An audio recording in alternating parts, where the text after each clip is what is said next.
Welcome, welcome, welcome, everyone. Thank you so much for joining us today. Lunch and Learn, Disinfect, plus Protect Your Business with NanoNation Canada. The Peterborough Chamber of Commerce and the Kawartha Chamber of Commerce and Tourism have partnered together to bring this event to all of you today.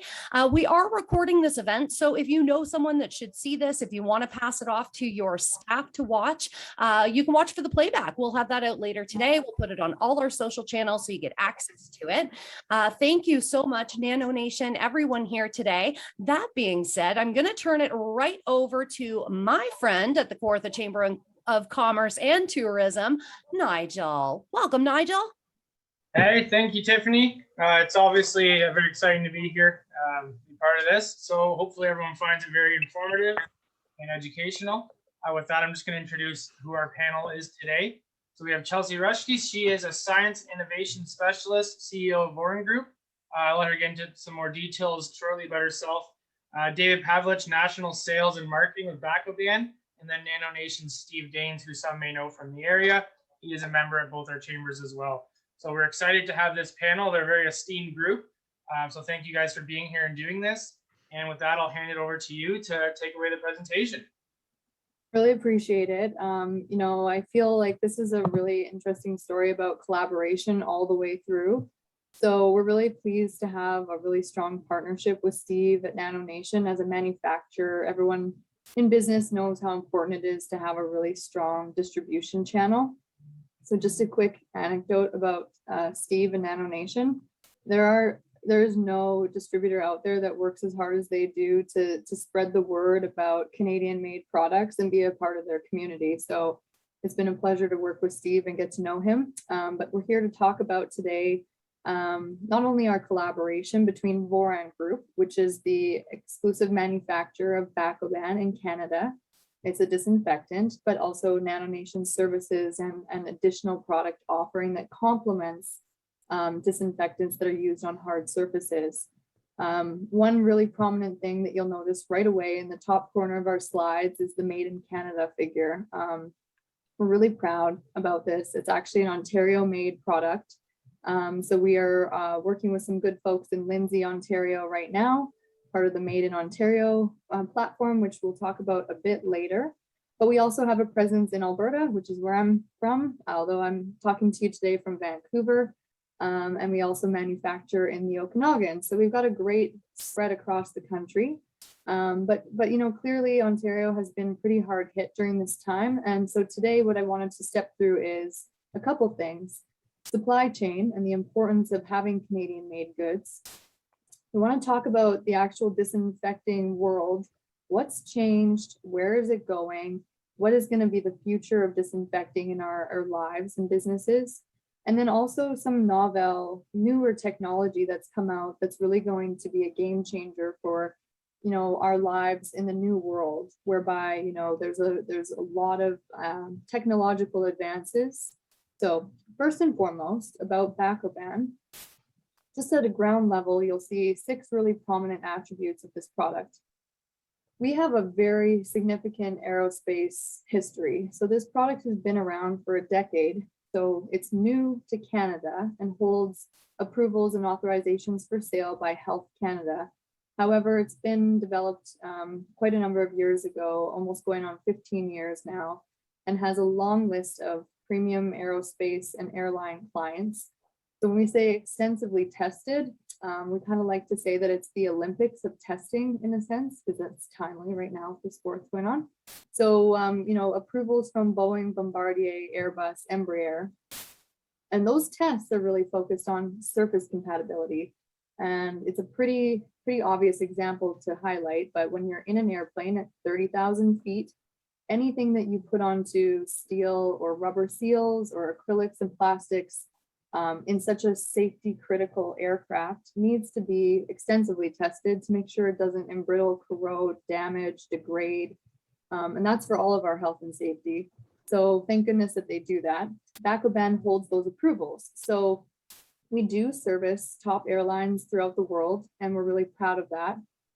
It's been in use for quite some time, and we're growing our reach now with several specialty carriers in Canada and a national carrier as well. Bacoban is also approved for use in hospitals and healthcare facilities, and actually got its start in the hospital space just by virtue of the company having a reach into antimicrobial curtains and pretty innovative materials. They were asked to develop a disinfectant, and this is how Bacoban was born. So that is important to note, because I mean, that is a higher, it's a safety sensitive, and there's a lot of pathogens that they need to manage in an environment like that. Obviously, we're all talking also about hospital acquired infections and how that's been really problematic to deal with. So we do have some hospital and healthcare facilities as clients currently. Water-based products and without volatile organic compounds is a huge trend that we're seeing in the market for a few reasons. First of all, transport. So dangerous goods, there's a cost to it. There's handling and storage criteria that are more difficult to meet. So we see a lot of water-based products. We're not necessarily unique in that setting, but it's certainly something to highlight. And along with the aerospace testing, the interiors of cars, including leather, vinyl, dashes, etc., as well as exterior paint, is a surface that Bacoban is suitable for. Food processing use is a really growing market for us, supporting a lot of the hospitality sector as they get back to normal. And thank goodness for that, because I think we're all due for a good meal out.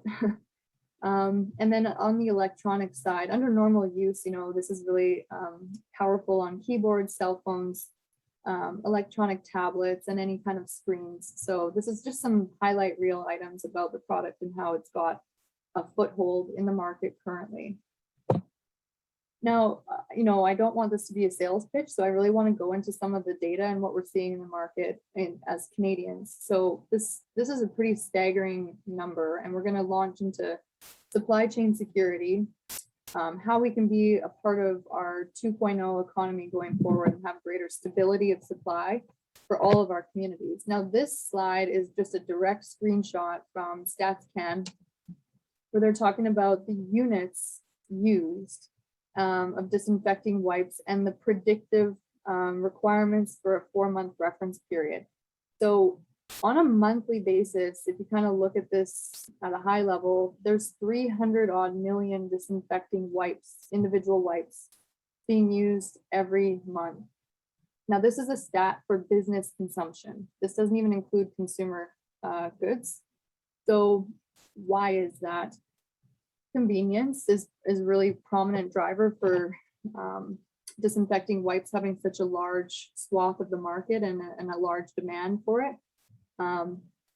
Portability, you know, less adjunct products required like cloths, paper towel, etc. So you have basically a 2-in-1 solution. So this has been a pretty big challenge for businesses. As we look at the future slides that I'll put up here, the shortages on this particular category have really been problematic. So the solution is to ensure that we have more or shorter, I should say, supply chains to get it into the businesses in our communities. And that's really done through sourcing locally and helping businesses like ours and NanoNation to grow, right? So that we can be there in the future. I think this is going to continue to be a high demand category. And we're happy to report that we do have an approved product for sale in this segment. So again, the need is really obvious, but it's not just the need to keep the doors open, but it's really about survival. So critical PPE has been a great topic of conversation, not great, but it's been a prominent topic of conversation throughout the pandemic. In the service sector, you know, almost all businesses were required to have some sort of disinfecting protocol just to stay open. And going forward, that's not necessarily going to change. Retail trade and food service demand was also a critical part of the draw on the market. And where is that product all coming from? You know, this is really where the question lies around consumer supply from domestic sources and imports. Like I said, the shortages have been pretty vast. We've all heard about the respirators, gloves. This stat is actually from May 2021. So everyone might think that the pandemic demand curve is ramping down.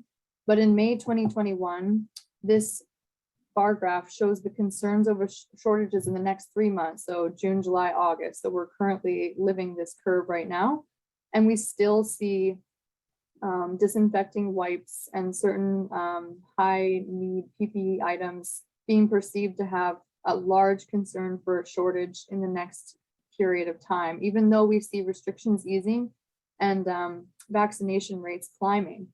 I found that pretty interesting. And here's the big number. This is hundreds of millions of dollars in imports in the last year, from June 2019 to June 2020. We're seeing almost $1 billion of imports, and that number has almost doubled during the pandemic. Going forward, we have a lot of hygiene and health awareness, and it's a category that has several drivers. So increased knowledge around the benefits of better hygiene is one. You also have free cash flow, so spending habits as people have more available cash. This is actually a segment of the market that sees an increase in expenditure as people have more free funds to put out there. And, I think by virtue of the categories that we talked about, disinfectant and sanitizer does create the largest import value, but there's certainly a large demand, hundreds of millions of dollars of imported wipes in the period before the pandemic really had its full effect. So I'm very curious to see the full breakdown of stats as we get closer to I think it'll be September of this year when they release the next report. I hate to say it, but like most people, it's pretty obvious that we've had a very hard year, and we're probably really tired of talking about this. But I want to highlight that it's more than just SARS-CoV-2 and COVID that is the demand driver for this product. I mean, we don't eat at restaurants that don't properly, disinfect and sanitize surfaces. We still have a wide array of pathogens that can create illness and serious lost time, morbidity, mortality. This is not going to end just with the pandemic. So I wanted to just share a couple really shocking statistics about the pathogen lifespan on surfaces. MRSA, which is a resistant pathogen, has about a 9-day lifespan on surface. So that's, more than enough time to find a host. Staph, most species about 7 months. C. diff, which is a really difficult to kill spore, is about 5 months on surfaces. VRE is another resistant bacteria. So the vancomycin resistant enterococci is 4 months.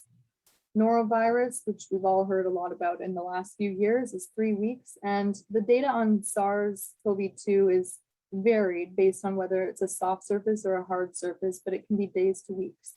So should we still be focused on surface disinfection after COVID? Yes. It has a major impact on human health if we can control bacteria, viruses, and fungi in the areas that we live, work, and play. And I think while we've been very educated about viruses, this product, both products that we're talking about today, Bacoban and Pathine, are effective on fungi. And so there's, a lot of negative health implications of being exposed to these materials just as much as there is to bacteria. So I think that as an all-around cleaner, there's a lot of great products out there that people will continue to demand. And again, we got to focus on the worker health and safety. So like using products that have less impact to human respiratory health, skin health, surfaces not getting damaged. I mean, there's a lot of attributes here that are to be considered, but in short, yes, we're still going to be focused on disinfection and sanitizing after COVID. I don't think it's going away. I think that we're just going to see better products out there. This stat is also really obvious, and I'm sure most people have talked about this with friends going, oh my gosh, I haven't got sick for 1.5 years. Shocking, it's because we're washing our hands and we're wiping down surfaces and we're keeping our distance from one another. We're very, very conscious of germs. And so while it's been an absolute difficult and awful time, the outcomes of this are heightened hygiene protocols, greater awareness of how to take care of our health, And obviously the flu watch report for last year saw record low numbers, simply because the pandemic itself generated a lot of outbreak control mechanisms naturally for us. So hopefully going into the future, we continue to retain some of this so that we can simply have a healthier, more, economically viable community for everybody. I find this one really shocking. We've had a lot of education, like consumer education on disinfectants is probably higher if you were to give people a test now than ever in history, because we've had to learn how to read labels and we've had to be selective about where we source our products from. But the big one here is, what's the difference between a sanitizer and a disinfectant? This is a control sample of 1 million colony forming units, and with sanitizing, it will take 1 million units down to 1,000. And so that's what that looks like. When we say 99.99% kill rate for disinfectants, what it means is a log 4 reduction, which is taking 1 million units down to 100. And that is really important to note. There is a difference between sanitizers and disinfectants, and I think that people have probably largely gotten up to speed on this. However, at a recent conference, it's still a prominent topic of discussion because there remains a lot of confusion in the market about what does that 99.99% mean? It's a reduction factor. Sanitizers reduced to 99.9 or a log 3 reduction. So there is a tangible difference between those two categories of products and how they operate. I'm really passionate about this, so I'm just going to share with you, a very big problem that isn't being talked about nearly as much as COVID. And it's called the silent pandemic. Antimicrobial resistance is a top 10 World Health Organization focus point. So meaning this is one of the top 10 problems in the world to battle in the next generation, or hopefully shorter than that. And what it means is that when we look at our bacterial infections, a full 1 in 4 infections is resistant to first-line antimicrobials. That means that when you have a bacterial infection, the doctor provides or gives you a script of some kind, it will not respond. 1 in 4 infections are no longer responding to first-line antimicrobials, or antibiotics, I should say. This report was from the Council of Canadians in 2018, just showcasing exactly what I said, but we're going to dig into these numbers a little bit more and talk about why this is a much larger problem than we might realize, and a real area of opportunity that our business wants to have a material impact in this space. So of those resistant infections that I just described in the previous slide, 14,000 people died. That is a pretty staggering number in the context of what we've just gone through in the pandemic. And I'm sorry, but I don't have the stat in front of me right now, but I think that, you guys can all look it up on your cell phones as I go through this and call it out later, but Dave maybe will do that for me. However, it's a really staggering number that isn't talked about as much. And so I guess the point here is that there's significant economic and social impacts. There's these are not infections, by the way, that are just the standard run-of-the-mill stuff. It causes a really large decrease in quality of life. People obviously die, so there's a higher mortality rate. There's workforce participation issues. Families that have a member that's contributing economically will be much worse off if this is to occur in their family. So there's generational impacts. So this is just a large problem that doesn't necessarily need to be as substantial as it is. The Council of Canadians report every year gives a little bit of a report card about whether or not by individual pathogen things are getting better or worse. And for most measures on here, it's all categories have been getting worse in terms of their control and their spread and just overall impact. So that's concerning to me, and you'll see how this is all going to wrap together in a second. But essentially, our business, Voran Group, because this is such a prominent problem and an area that any kind of use of chemicals or any kind of drugs in the market have to be carefully managed because they're all a potential contributor to resistance. So what we want to do is see a world where there's less opportunity for a pathogen to meet a human host, or less opportunity for a pathogen to mutate and pass on resistant genes. So while we aren't the scientists that are the smart people out there researching all of this, we're definitely the company that's contributing our dollars back into all those smart people out there. So we formed a relationship with the good folks at the University of Calgary, and we will be donating a portion of our profits annually to their One Health consortium. The really great thing about One Health is that it's a global initiative. So any research that is pooled into One Health is accessible through, almost like a wiki of sorts. So it goes a lot further than just fragmented research here and there. And so the University of Calgary has a really prominent role to play, and we're very proud of the work that they're doing. And we're a very small part of just funding that they're going to receive. But as we grow, we can, shuffle more that way as well. So that's really exciting. Back to just a couple of highlight things here, and I'll quickly wrap up here before we turn it over to Steve, who's got a great additional offering to talk about. Wanted to emphasize that there is, like I said, a very high degree of scrutiny placed on aerospace disinfectants. So we've had a lot of reviews and approvals updated during the pandemic. Boeing and Bombardier especially have really latched onto this product in terms of, not latched on, I should say, but we've passed all of the requirements to be an effective disinfectant for their particular aircraft. And that does translate well into other modes of transportation, whether that's transit, train, boat, there's a lot of similar materials. So really what those tests are is corrosion of steel and aluminum surfaces, embrittlement of acrylics, discoloration of plastics, softening of paint. So it's actually approved for use on the outside of aircraft if they really needed to do that for any reason. And then also a variety of leather and naugahyde and those sorts of surfaces that are inside a plane. It passes and it won't discolor, embrittle, deteriorate. So that's important to note. I think that's very unique about what we offer. On the health side, we've probably seen quite a bit of discussion about VOCs.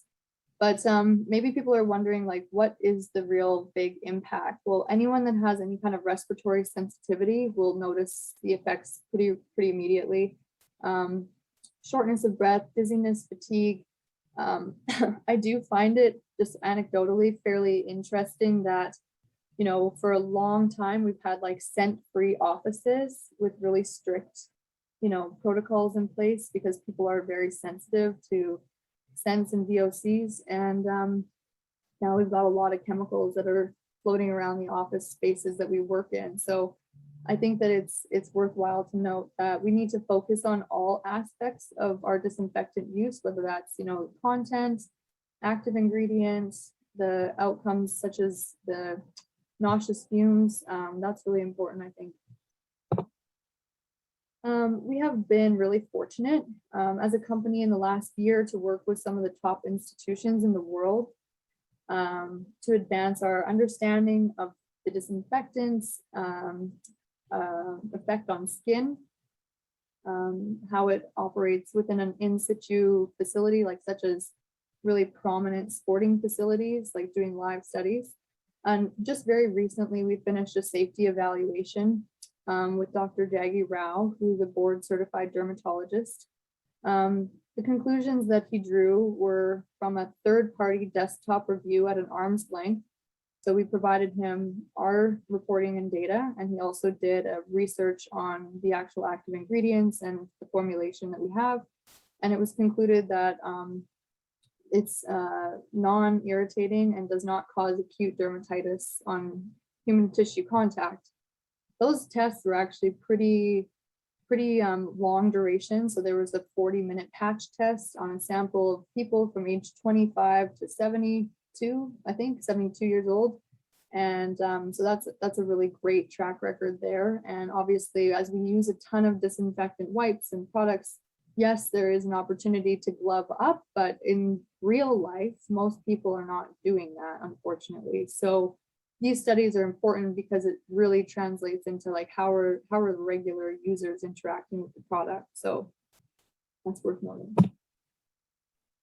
And we like to say, disinfectant of the future. We have a very big focus on advancing this industry, not only from our important partnerships with distributors, but also collaboration with research facilities like the U of C, the U of A, UBC, to really get a better understanding of a few things. What's our impact on antimicrobial resistance? Is it positive or negative?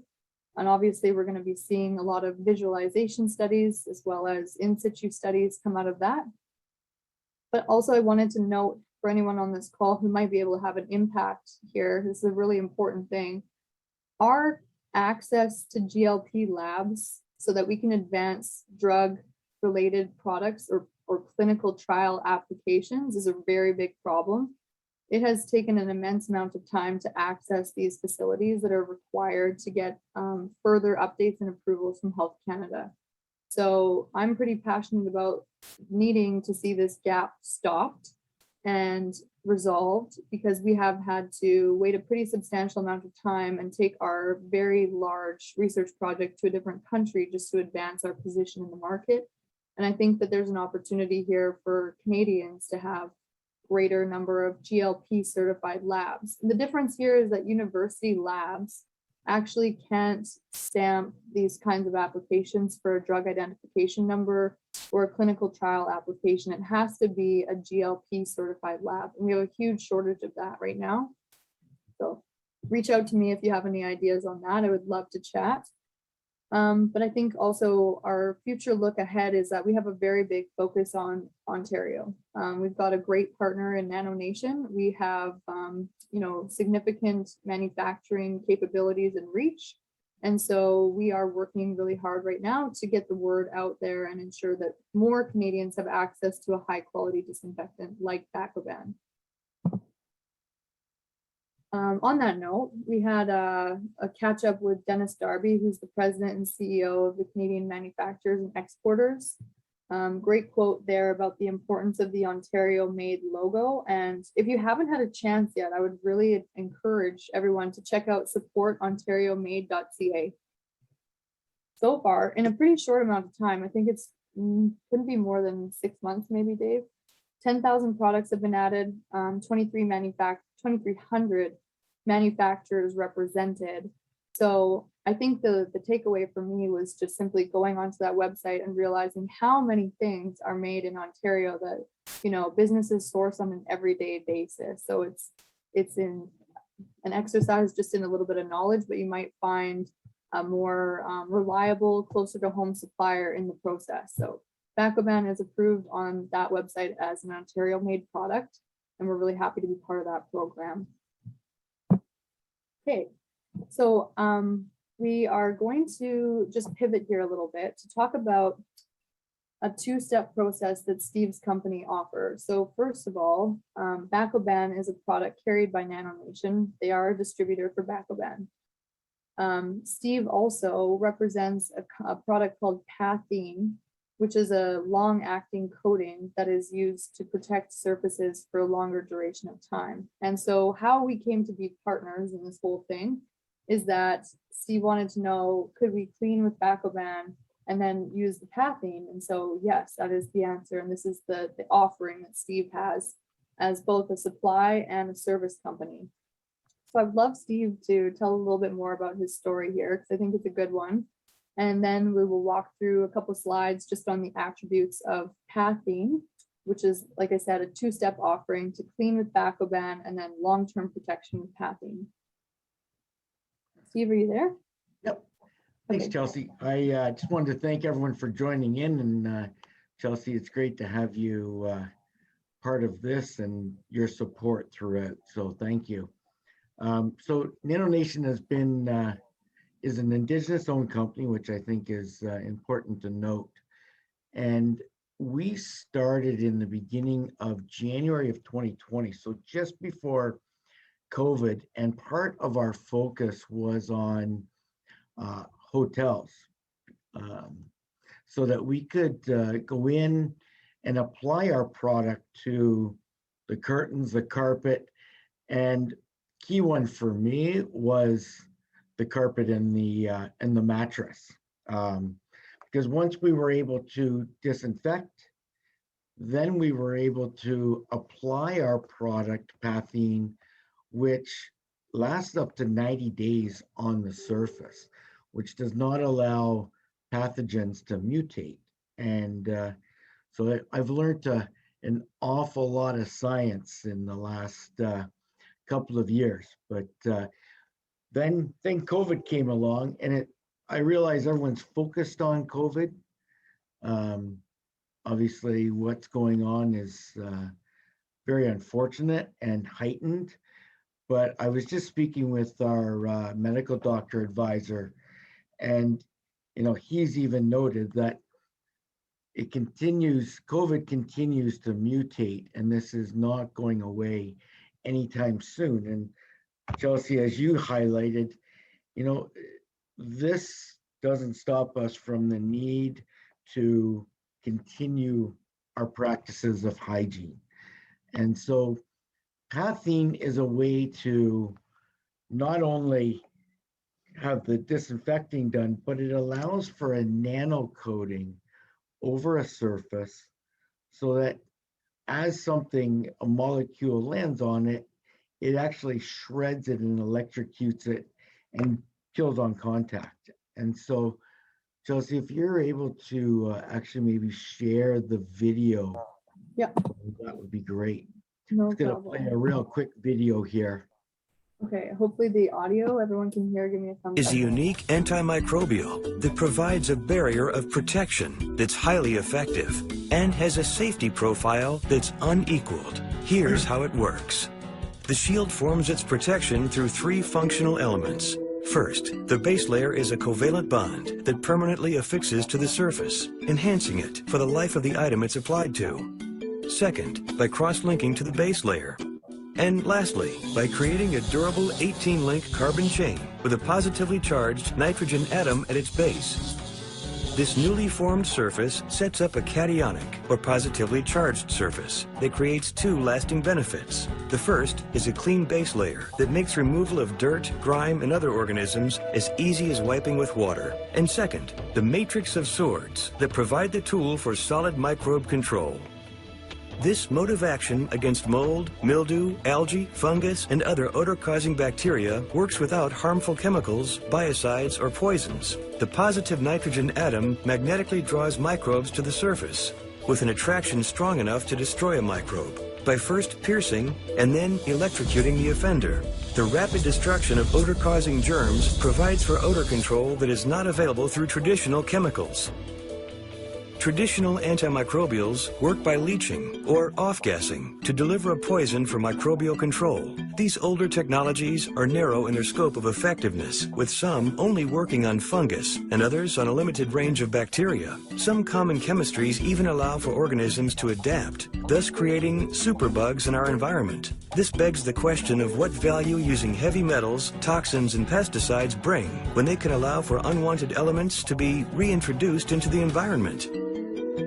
Microbes must have a receptive surface to survive. A surface with a shield is completely inhospitable to microbes, effective without poisons. The physical mode of action provided by the shield disallows adaptation and does so safely as well as dependably.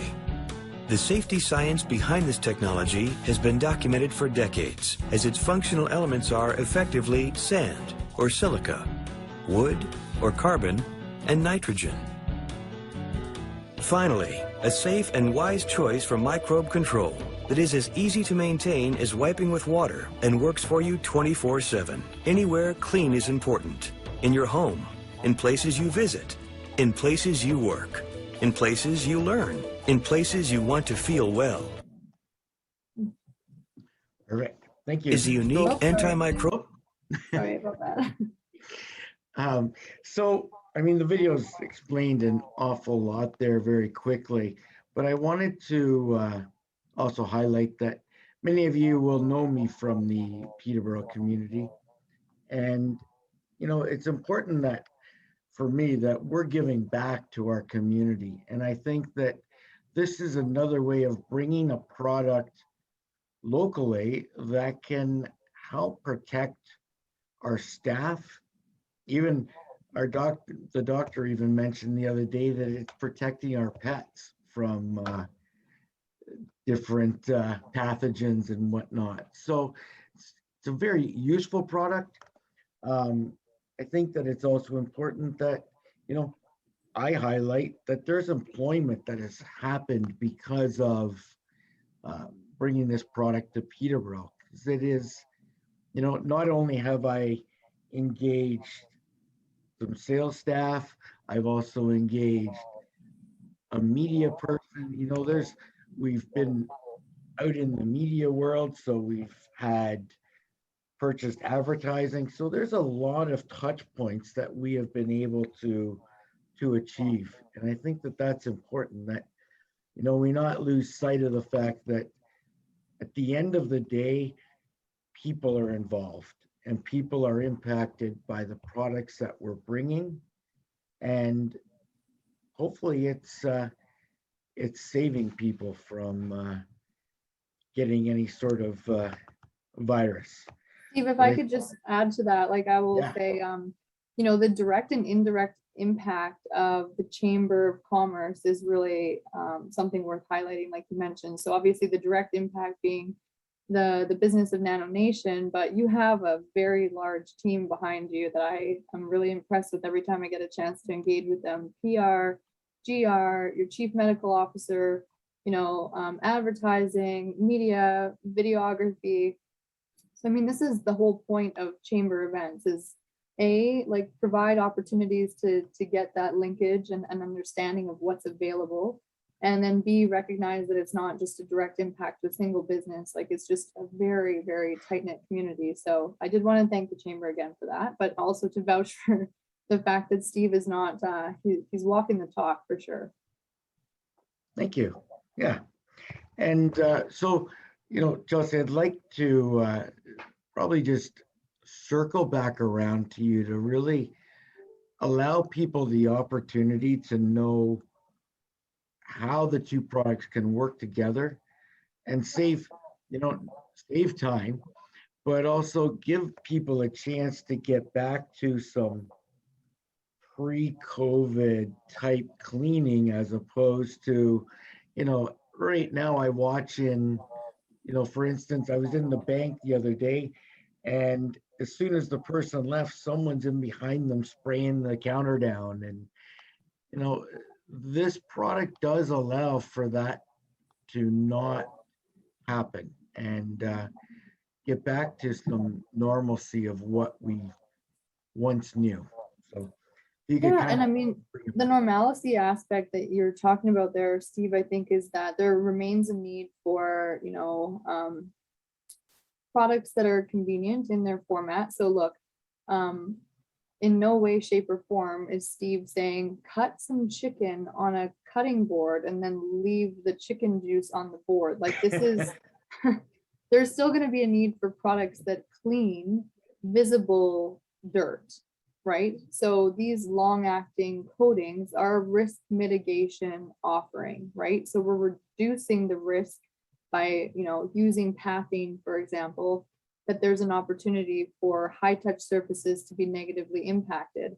Obviously, if there's visible dirt and like, what would be the technical word for grime? I'm missing it, but detritus, it needs to be removed.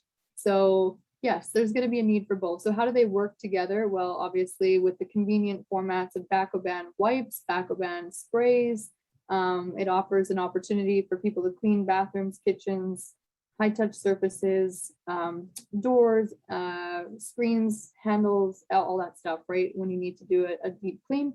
And then obviously pathing is there to provide a longer-term mechanism and a coating on the surface. I think what's great about your video there, Steve, is it really highlights the science. The covalent bond strength is really a key attribute about pathing. If you guys aren't chemists or don't have necessarily like the science knowledge, covalent bonds are where atoms share electrons. So it's the highest bond strength out there. It's on a magnitude of 10 to 100 times stronger than an ionic bond. and therefore is one of the key attributes of providing that long-term connectivity point to the surfaces that it protects.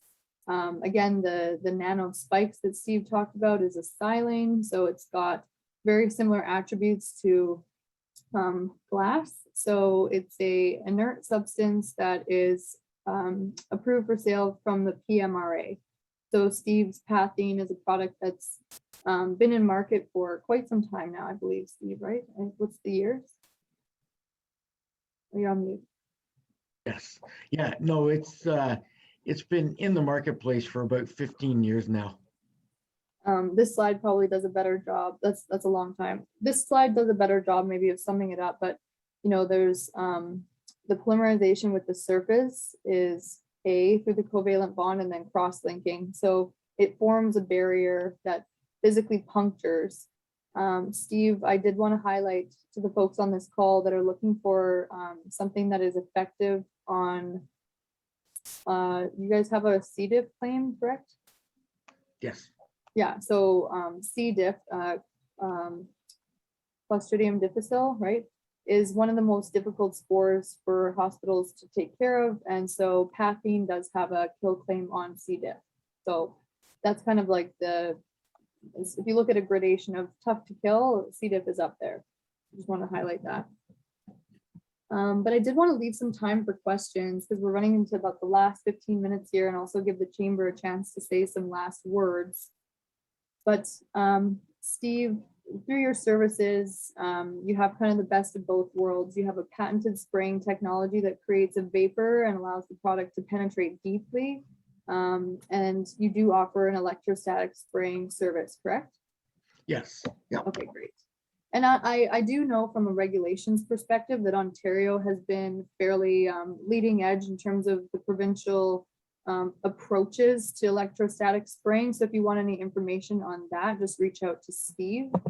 Yeah, just to wrap up, I mean, look, this is an opportunity for us to get together and share some amazing new products that are made in Ontario with an Indigenous owned partner who's working night and day with his teams to get the word out there and provide services. So we just welcome the opportunity to talk more with all the attendees, and look forward to hearing from you if you require any additional information. But otherwise, I hope this has been at least informative, and you guys now all have some homework to go to the Ontario Made website and check out all the 10,000 products that are on there and see what else you can find as well.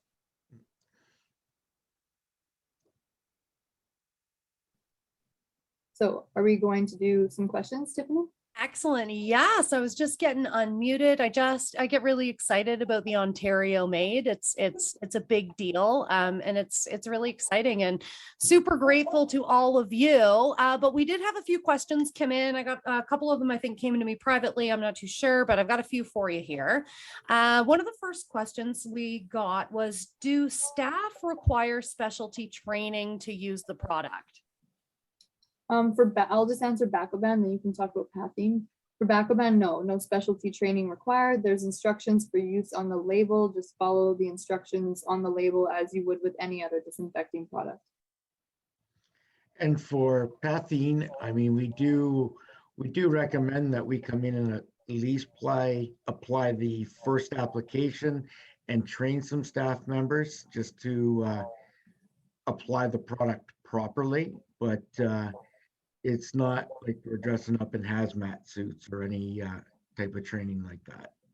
Excellent. And there was one other one that kind of dipped into training. It was, where is it here? Does NanoNation offer additional training and protocols? Yes, so we are actually trying to position ourselves as the disease mitigation service. And so we do have a good team of medical doctor. You know, I've really worked closely with Chelsey on a lot of things. So there is a good team behind to be able to come in, do an assessment, and provide some protocols from there. Excellent. Yeah, Great. like actually on that note, you know, this is a growing trend that we are working really hard to address, and that is that companies need to have emergency preparedness protocols in place for the future. So we do receive a lot of requests for that. So I would encourage you to reach out to NanoNation, and we'll offer any support that we can on our end as well. I think this is going to be a pretty big demand in the market, so I would welcome the opportunity to work with you on that, Steve. Excellent. Thank you. Wonderful. I had two more. If you're listening and a question pops to you, just drop it in the chat. I'll be sure to ask it for you. One of the other ones I had come up is a good one. Does the Bacoban spray work the very same as the wipes? Yes, so the mechanism of action is the same. The difference is the convenience. No word of a lie, it's out of reach right now, but I travel with them everywhere I go because you just don't have to bring anything else other than the package with you. So shameless plug, I know, but it's true. You know what? You like, and you believe in the product too. So I love that you're stocking that in your purse because I would do the same thing. Yes, it And fits in if most I sizes can, and purses. Chelsey, if I can add to that, you know, some of the feedback that I've had about the product has been that the wapes especially are a very high quality. Like I had to physically rip it apart and pull hard to rip it. Whereas I know in the marketplace, there's some other ones that are very thin that you go to wape something and your hand goes through it. So, you know, it's a high quality product. And the one other thing I would note is, you know, people have come back and said the non-harsh or the no harsh vapors of the product, that the smell, the scent was it was actually inviting as opposed to revolting. So Yeah, I mean, that's a really big one. I think that we've all gotten, well, now as we take off our masks, we start to notice it even more, but Bacoban is a light citrus scent. It's very, very mild. So if you're looking for like a really fruity kind of like cleaning product that you can smell for days, this isn't it. It's almost inert in terms of the scent. And it's interesting that you brought up the scent because I had someone ask if there was an unscented or a scent-free product for office spaces. So currently Bacoban is all manufactured with a light citrus scent, but in the future we are really excited to offer new formulations that are scent-free. And I don't know about pathine, Steve. and Sorry. pathine is scent-free. Okay, great. Okay, great. That's a great option then, especially with the 90 days that you get out of that. Yeah. Excellent. That was all the questions that came into me. I'm just going to give a little quick peek and make sure I didn't miss any. And while I'm doing that, I just want to make sure Nigel from Kawartha Chamber of Commerce and Tourism didn't get a private question either, just to be sure.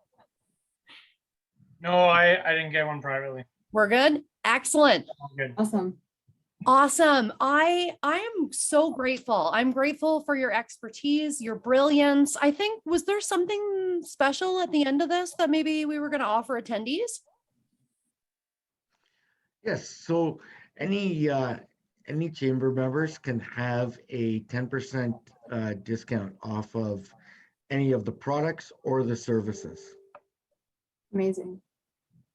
That is amazing. And that's for, yeah, chamber members. You heard it, 10% off. And Steve, if they're watching the playback of this, should they just kind of reach out to NanoNation, let them know that they had watched this online? Yeah, that would be great. And they can also go to nanonationcanada.com, or you can reach me at the office number, which is 705-243-7303.